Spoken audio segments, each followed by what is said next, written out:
大家好啊，3個星期冇見啊。咁呢，報一報時先。而家係8月9號凌晨00:05，即係而家係啱啱星期六晚星期日凌晨交界啦。咁呢，我聽日係要返工嘅。咁不過就抽到啲時間啦。咁呢，上星期啦，即係7月，睇翻先，7月20號，7月20號嗰個星期，我係忙到，總之我冇喺屋企啦，係啦，因為平時呢，就算收工好攰啦，其實覆個盤都係15分鐘啫，咁我都會開電腦做嘅，咁但係嗰個星期係直情唔喺屋企啊，個週末，咁所以就做唔到啦。跟住之後，因為坐多一個禮拜之後呢，我就病埋，係啦，咁所以上個星期呢，我係病咗啦，咁所以亦都係病住咁做嘢啦，咁所以就我返到屋企真係要瞓覺啦，咁所以又冇覆到盤啦，咁所以今個星期呢，咁一次過覆晒3個禮拜啦，咁但係因為上2個星期其實都聽到啦，一個禮拜就忙得滯，另一個星期就病咗，咁所以其實上2個星期呢，我係冇乜 trade 可以覆盤嘅，即係就算係做都好，係今個星期有少少嘢睇咁樣嘅啫。咁好啦，睇一睇先。好，時間已經去到6月啦。6月嘅呢張掛單，我係仲喺度嘅。然後呢，好抵死地呢，呢個 weekly 係即係喺3個禮拜之前畫啦。咁但係其實呢，我喺6月嘅時候呢，我係曾經畫過呢一個 W 呢一條線噶嘛。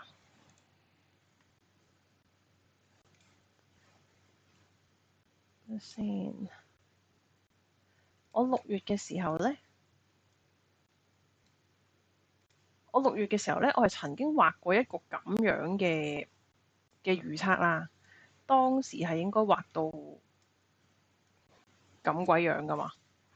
我當時係預計咁樣啦。咁但係因為佢下邊橫行多咗一陣啊嘛，咁所以當時我係移開咗呢個 W，我話 delete 咗佢啦，失效噶啦咁樣啊，吹脹佢而家咁樣打翻上嚟。咁好彩呢一張單咧一直都仲掛緊，佢未入場嘅，但係我覺得進入射程範圍㗎啦，即將4450左右啦。係啊，佢即將進入射程範圍嘅，咁我可能會下個星期啦，我睇一睇住佢個情況，我有機會手動入㗎啦呢一個範圍。咁呢，哇呢張單真係掛咗好耐，呢張單由6月掛到而家都未入到場。咁呢，呢個位，咁呢，我移開呢一個先。有啲嘢我諗我係睇漏咗嘅，即係我俾我啡色自己呢條線呢，我睇漏咗啲嘢，就係冇人話，從來冇講過話跌完橫行係要再直隊噶嘛。咁而我一直呢都睇漏咗，就係我移開呢個線，我唔敢 delete 住。我諗我睇漏咗一樣嘢，就係佢呢一個橫行區，其實佢下邊呢度係一直攀升緊。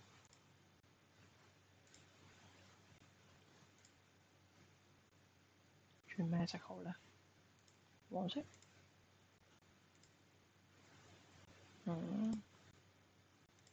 咁樣先啦。其實佢下面呢個底係一直攀升緊嘅。咁呢，我都有開始留意到，其實佢係一個向下三角啦。咁但係我諗咩情況都好啦，其實佢就係一個跌完落嚟之後橫行咗一段日子，然後佢要破邊，但係只不過今次個破邊佢唔係向下。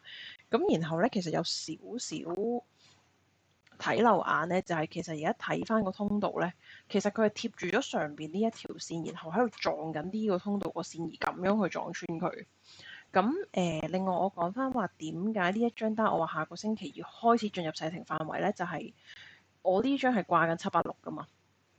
咁但係同一時間其實佢到達咗個下行通道個頂，咁佢有機會一就懟落嚟。咁呢個我自己再下個星期留意翻啦。咁呢，咁因為基於我嗰個整體個方法，即係我整體個方向，我係覺得係會跟住啡色線向下行噶嘛。咁所以喺上個星期呢，我係掛咗一張咁嘅單嘅。7月21號係，我係掛咗張咁樣嘅單，就係萬一佢真係跌穿呢條橫線嘅時候，我就一定會追向下咁樣。咁呢張單呢一刻係失效嘅，咁所以呢張單我就真係跌咗嘅。佢真係再跌穿嗰下，我先再追啦。即係佢再跌穿嗰下就已經係第二個 playbook 啦，到時。咁所以呢張單跌咗啦。好，咁跟住呢，上個星期啊，我唔講幾星期幾啦，真係已經唔鬼記得。7月17號，呢張單係7月17嘅咩？睇下先。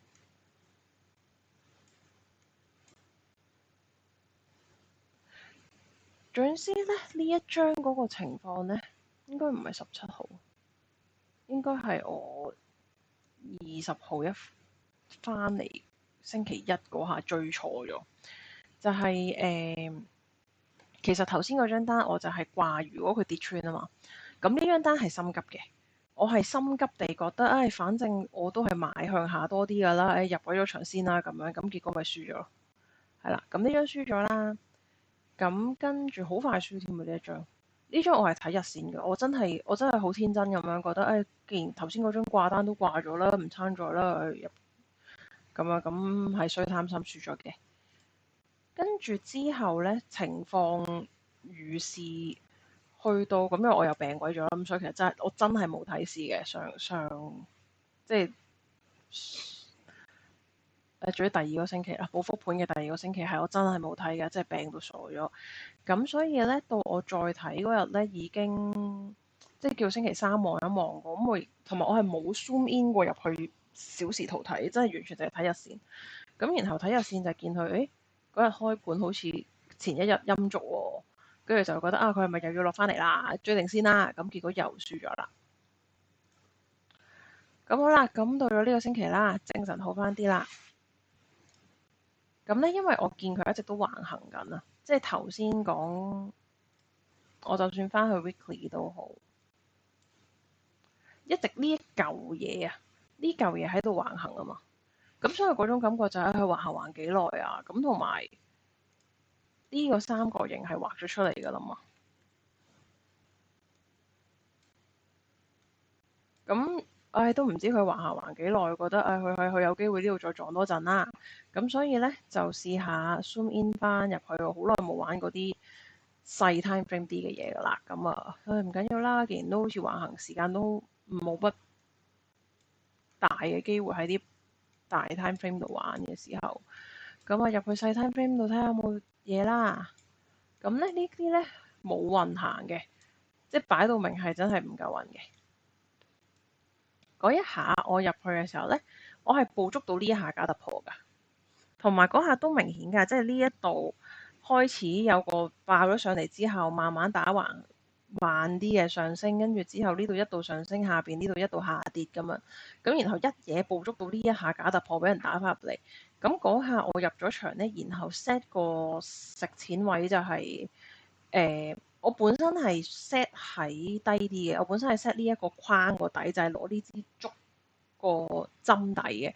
咁但係後來拉翻上嚟就唔緊要啦，攞高少少啦，618啦咁樣。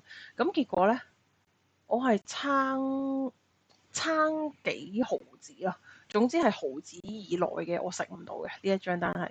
咁到我發現嗰下已經彈翻上嚟輸咗㗎啦。咁但係我覺得就唔可以怪咯，因為我自己已經保守咗噶啦嘛，我已經保守咗拉高咗，都差2毫子食唔到，咁就係自己攞得唔靚啦。呢個位係跟住時間嚟到星期三，呢張單係晨咁早一起身搭緊車嗰啲時間嚟嘅。其實嗰下係喺5分鐘圖呢啲真係勁細嘅 time frame 捉佢呢一下嘅。嗰下我係啱啱好捉到佢呢一下喺786向下打嘅呢啲針嘅，嗰一下係啱啱捉到嘅。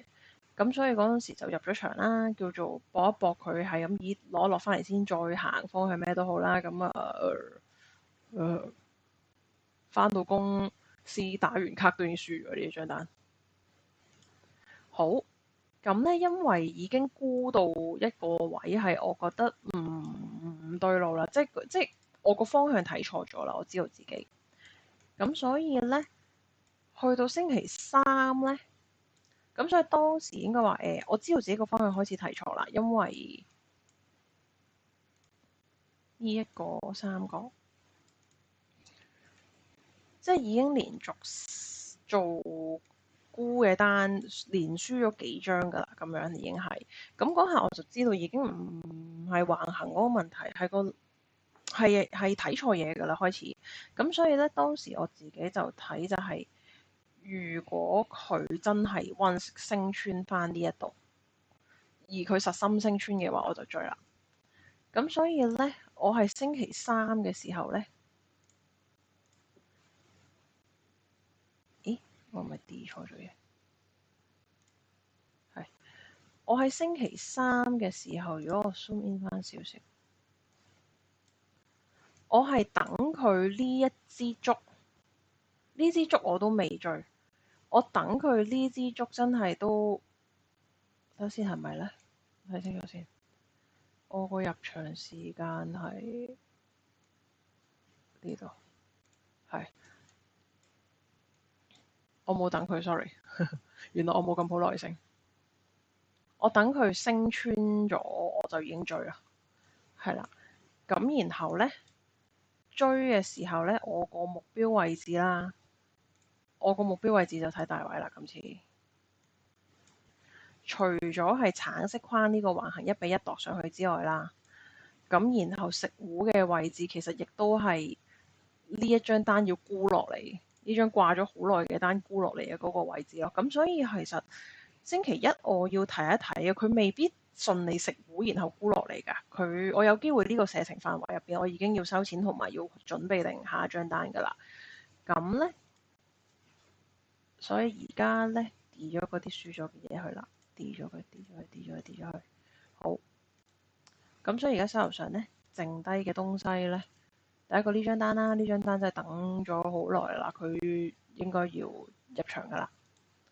另一張咧就係睇下佢入場之前食唔食到糊啦。咁就係咁咯，下個星期就繼續觀察啦。因為如果你話大方向睇下，呢個失效咗㗎啦，跌咗佢先。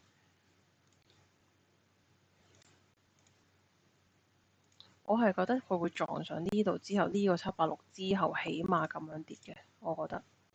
好，咁就 hold 住呢一張圖啦。咁然後下個星期再睇下點樣呢？下個星期日應該可以直播。好，到時再通知大家。好，祝大家下個禮拜交易順利。拜拜。